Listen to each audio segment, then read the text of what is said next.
You know what's more unstoppable than a genetically modified dinosaur? A franchise with momentum. Jurassic World Rebirth just stomped its way to a $141 million domestic opening and over $312 million globally in its first weekend, despite a 51% critic score on Rotten Tomatoes and a cinema score of just a B. So how does a movie with such a split reception still dominate the box office? Let's talk about it. Now, before we dive too deep into the numbers, a quick disclaimer. By the time this video goes live, those box office figures could very well climb higher. We're looking at early estimates from the July 4th holiday stretch, and with international markets still rolling out, the final totals might end up being even more impressive. But even based on what we know now, the performance is already a statement. Jurassic World Rebirth pulled in $141.2 million domestically over the extended 5-day weekend. Globally, it roared past $312 million in just 6 days.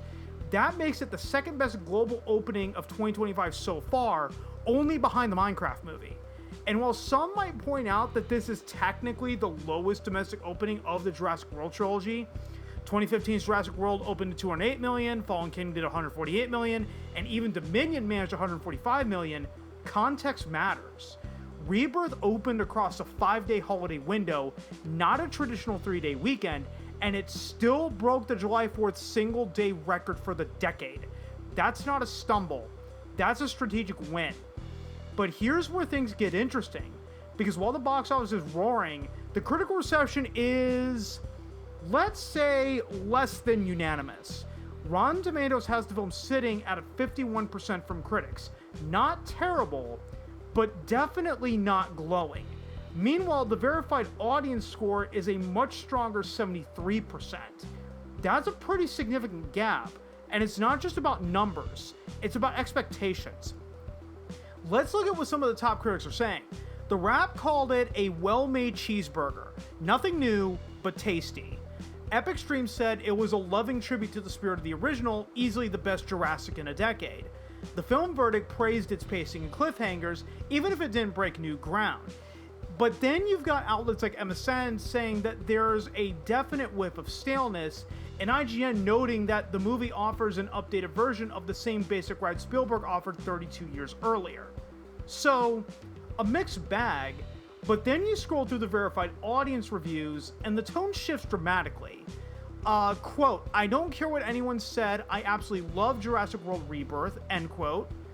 Second one, quote, "It was the perfect amount of suspense, horror, gore, and shock factor," end quote. And the third and final, quote, "A million times better than the third Jurassic World, why are you all hating," end quote. This isn't just a case of critics being out of touch or audiences being overly forgiving. It's a case of different priorities.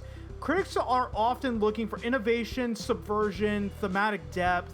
Audiences, they want dinosaurs, spectacle, and a summer thrill ride. And on that front, Rebirth delivers. But honestly, none of this should be surprising. Jurassic Park 3 was slammed for being an unnecessary sequel. Critics called it a glorified B-movie. Audiences weren't too thrilled either. But it still made $368 million globally on a $93 million budget. Jurassic World Dominion tried to be everything to everyone, legacy characters, new cast, global stakes, and ended up pleasing no one. It has a 29% critic score, but it still crossed $1 billion worldwide. That's the power of the brand. Jurassic Park isn't just a movie franchise, it's a cultural event. It's a theme park ride in cinematic form, and that's not a flaw, that's the point. Rebirth understood that. It didn't try to reinvent the wheel. It gave us a new cast with Scarlett Johansson, Mahershala Ali, and Jonathan Bailey, and a pulpy, high-concept premise. Extract dinosaur DNA to cure heart disease. It's absurd in the best way.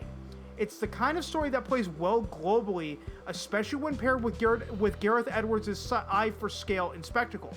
This is the guy who gave us Rogue One and 2014's Godzilla. He knows how to make things feel massive. And with David Koepp, the original Jurassic Park screenwriter, returning to pen the script, there's a sense of legacy baked into the chaos. In my last video, I talked about how GameRant was reporting on the early mixed reactions to Rebirth, and I said then, it doesn't matter.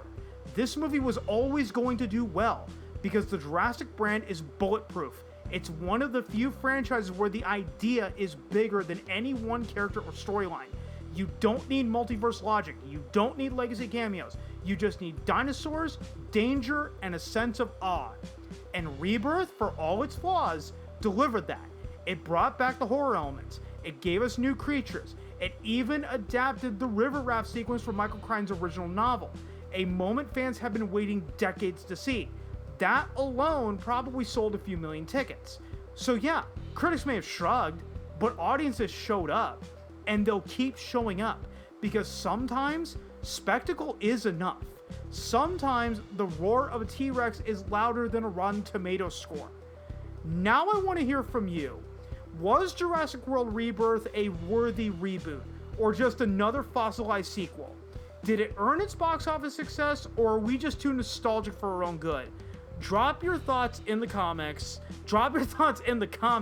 and I will see you next time.